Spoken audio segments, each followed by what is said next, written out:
Hello mga madam. Ayan, kaka-out ko lang from work. Ayan. So, wala pang aking sundo. Inaantay ko sila. Anong oras na? So, 5:30 ang out ko. So, 5:38, 5:40 na. So, waiting ako dito mga madam. Dahil ang sundo ko ay nagngangaw-ngaw ang maliit dahil kagigising lang daw niya. Ayan.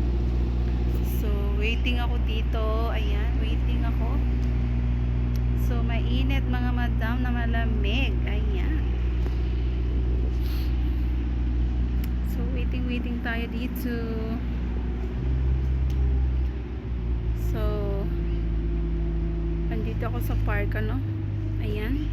So, mga tao, naglabasan na rin, mainit. So, 5:40 na ng hapon. So, sobrang init pa din. Ayan, nandito ako sa parking. Waiting sa aking dalawang Corimao. Ayan.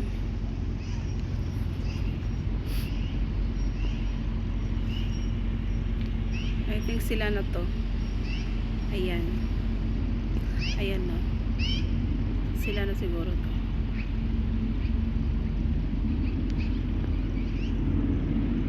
Ay, hindi pala. Kasi medyo mahaba yung ano sa likod. So, ayan lang guys. Update. Ito na sila. Ayun, ang akin.